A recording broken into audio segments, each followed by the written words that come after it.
करके हर वक्त लड़ाई झगड़ा होता ही रहता है, कहीं खाने को लेकर के, कहीं पीने को लेकर के। और जिस वक्त बहन घर से विदा होकर के जाती है तो वो भाई सबसे ज़्यादा रोता है कि मैंने अपनी बहन से सबसे ज़्यादा लड़ाई झगड़ा किया, लेकिन फिर भी जब मैं बाहर से आया तो मेरी बहन चाहे तो रात हो चाहे दिन हो, आधी रात क्यों ना हो जाए, लेकिन मेरे खाने के इंतजार में सोती नहीं थी। और जब भी मैं घर आता था तो हर वक्त मुझे बस यही कहती थी कि भैया तूने खाना खा लिया।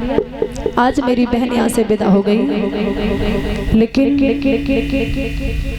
प्यार तो होगा, शादी हो जाएगी, लेकिन पत्नी घर में आ जाएगी और माँ भी मेरी घर में होगी। जो इंतजार मेरी बहन ने किया वो इंतजार पत्नी कभी नहीं करेगी महाराज, क्योंकि पत्नियां तो जब तक प्यार करती हैं, कहते हैं कि नार प्रेम जब ही लो माने धनवन जोर बराबर जाने।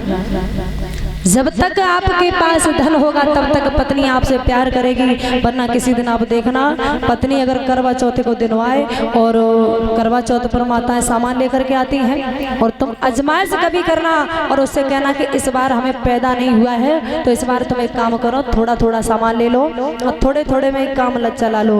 और फिर देखियो हम जद्दारियार को पूरे दिन उपास मत ना जो हमें सामान ना दे सकत है, एकांत में जाके लेटे कि कल मरे सब हाल मजा, हमें कोई मतलब ना है, लेकिन हमें चाहिए सबरो सामान, फुल सामान लाओ, 2-2.5 हज़ार की साड़ी लाओ, मेकअप लिपा के लाओ, का सामान हो तो तब तो हम व्रत रहे, वरना छोड़ो छुट्टी एक लग करो। लेकिन कहते हैं आजकल के जो लड़के होते हैं गणपति महाराज के शादी भई और के अलग हो गई, न्यारे हो गए।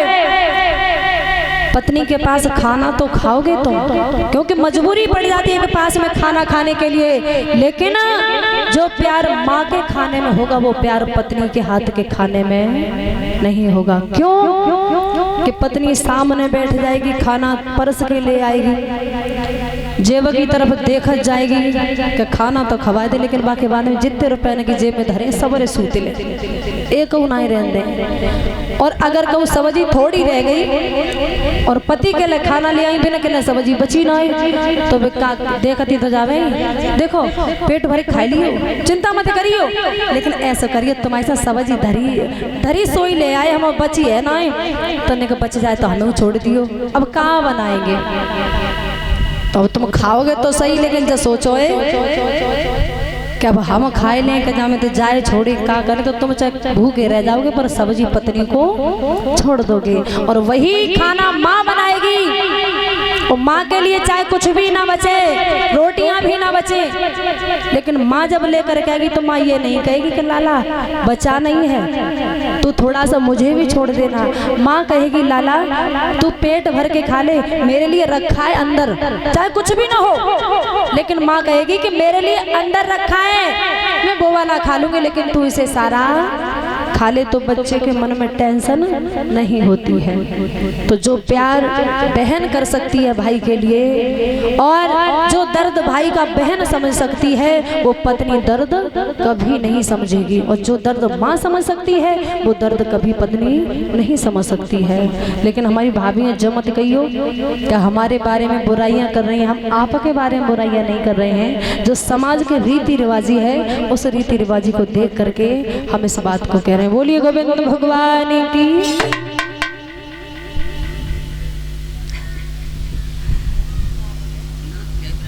सत्य बात है, ये तो एक न एक दिन तो हर किसी के पास आना है। ये ना सोचे कि हमारे ऊपर आज जवानी है डुकरा डुकरियन को जितना सता पाए उतना सता ले, ये तो एक लौटती पलटती छाया है। आज तुम अपने बुढ़ा बुढ़िया को सताओगे तो कल तुम्हारी औलाद देखेगी वो तुम्हारे साथ में भी फिर यही बर्ताव बतेगी। तो फिर बाद में मत सोचना, फिर बाद में पछतावा होता है तो क्या होता है, उससे कुछ नहीं होता। इसलिए पहले सोच करके चलना चाहिए कि हमें यहाँ पे आगे वाले जीवन में क्या करना चाहिए और क्या नहीं करना चाहिए। और इसी के साथ हम ये 50 रुपए से हमारा सम्मान कर रहे हैं सोनू मोनू शनि शनोब जयनंदन, इनकी तरफ से आए हैं नंगला उम्मीद से, और ये 50 रुपए से हमारा हार्दिक सम्मान कर रहे हैं। भगवान से कामनाएं करेंगे भंडारी भरती रहे। तो जितनी देवकी रो रही है उतना ही कंस राज रो रहा है। बहन से कहने लगा है, बहन समाज को देखते हुए, इस रीति रिवाजी को देखते हुए मैंने आपका विवाह किया है, लेकिन जाओ, हमारी यही दुआ है कि आप ससुराल में जाकर के हमेशा हमेशा के लिए खुश रहो। तो देवकी को डोले में बिठाया कंसराज ने और डोले में बिठा करके कहता है, बहन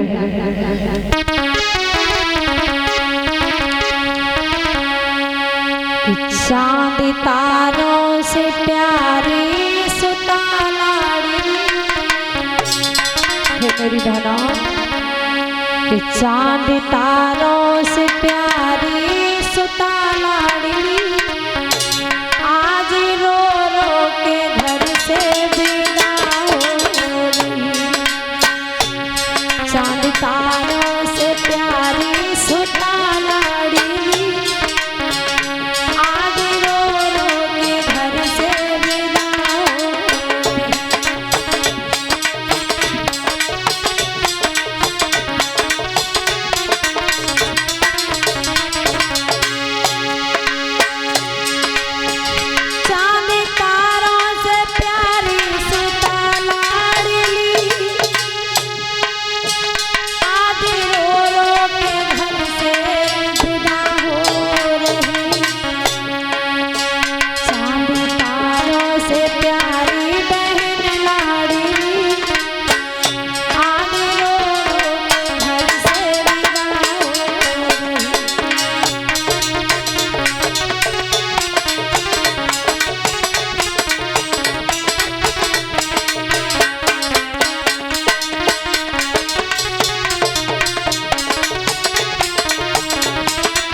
देवकी ने कहा, भैया तब तो पाला था भैया बड़े प्यार से, मेरी शादी करी है बड़े लाड से। भैया आपने मुझे कभी किसी भी चीज की कमी महसूस नहीं होने दी। आपने मेरे लिए, मैंने जो कहा वही आपने किया, पर दुख बस इतना ही है कि आज हम तेरे से जुदा होकर के जा रहे हैं। तब तो पाला था भैया बड़े प्यार से, मेरी शादी करी है बड़े लाड से। सर धो धो के भाभी मेरी रो रही, सर धो धो के भाभी मेरी रो रही, आज बहना बिरन से जुदा हो रही।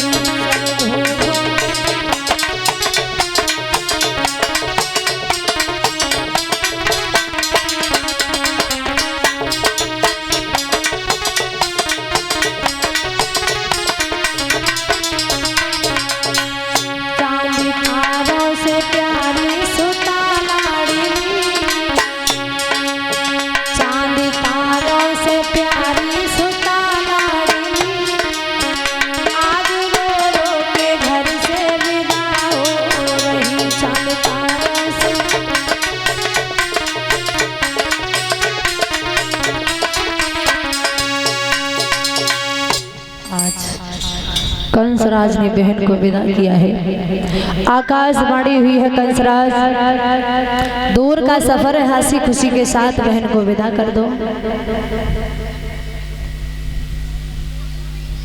कंसराज ने बहन को डोले में बिठाया, विदा करने के लिए चल दिया है और थोड़ी देर आगे निकला है। और जैसे ही आगे निकला तो एकदम हुआ क्या है,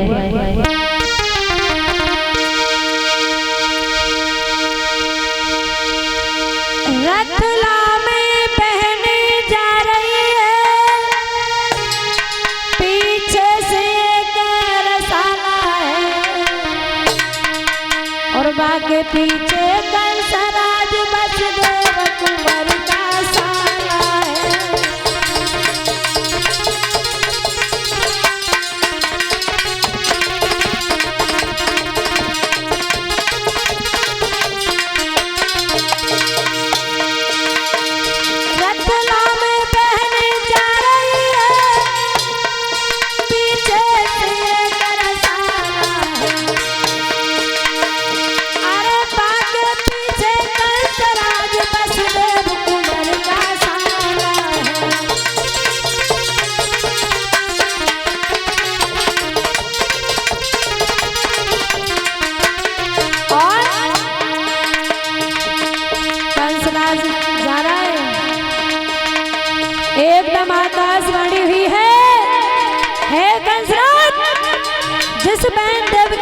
हंसी खुशी के साथ विदा कर रहा है। उसी के 8वें घर में तेरा काल है, काल है, काल है।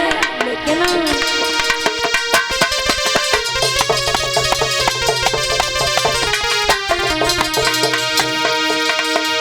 अरे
जिस बहन के 8वें गर्भ मेरा काल है, एकदम क्रोध में छा गया, रथ से कूदा, बहन देवकी के केसों को पकड़कर जमीन पर गिरा दिया और कहने लगा, मैंने तुझे क्या नहीं किया था, इतना प्यार किया और तेरे 8वें गर्भ मेरा काल, तुझे मैं जिंदा नहीं छोड़ूंगा।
जैसे ही देवकी के केस पकड़ करके नीचे गिराया, देवकी रोने लगी। भैया अभी तो आप हंसी खुशी के साथ विदा कर रहे थे, लेकिन अब क्या हुआ?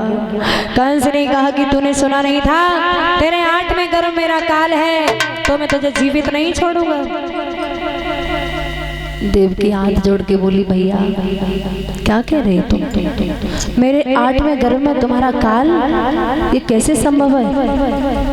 बोला तूने सुना नहीं था भी?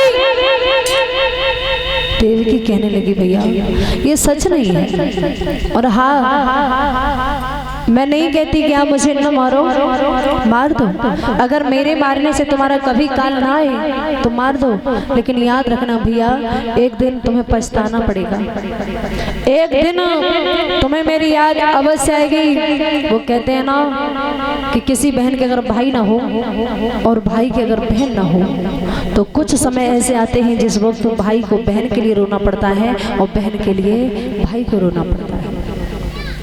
ये रक्षाबंधन का त्योहार आता है, तो किसी बहन का अगर भाई ना होता है तो वो राखी को देख देख करके रोती है, और अगर किसी भाई के बहन ना होती है तो सभी बहनें अपने अपने भाई की कलाई में राखी बांधती हैं, तो वो भाई कलाई को देख करके रोता है कि आज अगर मेरी भी बहन होती तो मेरी कलाई इस तरीका से सूनी नहीं पड़ी होती, क्योंकि अपनी बहन अपनी होती है और पराई बहन पराई होती है। अगर सोचते हैं कि अगर हमारा हमारे बहन नहीं तो कोई नहीं, ताऊ चाचा की किसी न किसी को बना लेंगे, लेकिन महाराज बना तो लेंगे, वो बात नहीं होगी। जो अपनी बहन करके दिखलाएगी वो ताऊ चाचा मौसी मौसा किसी की नहीं करके दिखलाएगी, क्योंकि पराई होती है ना, वो तो ये सोचती है कि जाएंगे राखी बांधने को जाएं, चाहे दौज खवान को जाएं, चाहे काऊ में जाएं, लेकिन पलना से तनों से बांध के लाएंगे।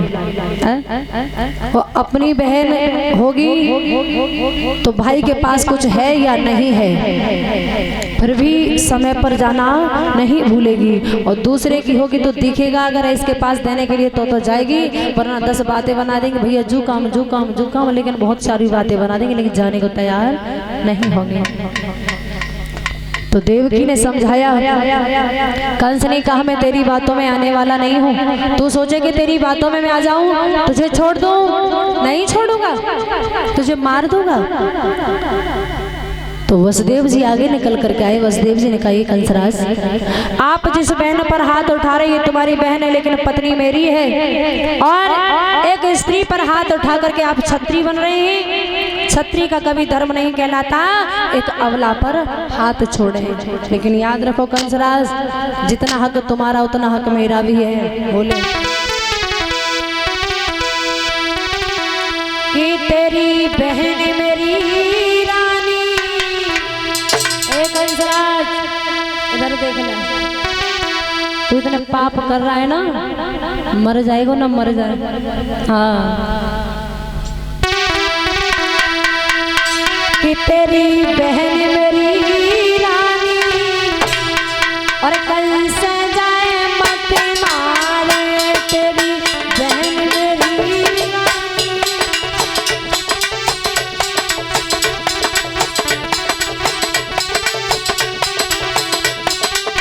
और बोले अरे स्त्री पे तू हाथ चलाता बनता है बलशाली, आया है बनता है बलशाली। और अपनी बहने मार मार के कर लो जग से न्यारी, आया है कर लो जग से न्यारी। लेकिन मत बने तू हत्यारो, लला आए को हत्यारो बनना, मत बने तू हत्यारो, लला जाए मत मारे तेरी बहन।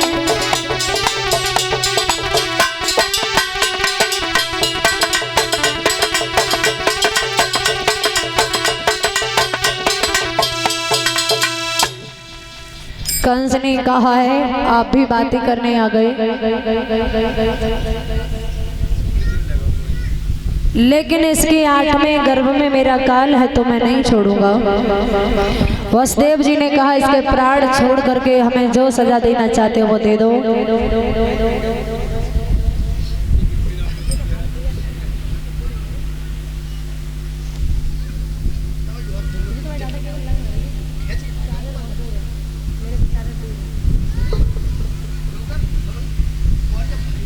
आज देवकी वसुदेव के हाथों में हथकड़ी पैरों में बेड़ियां डाल करके उन्हें जेल खाने में डाल दिया।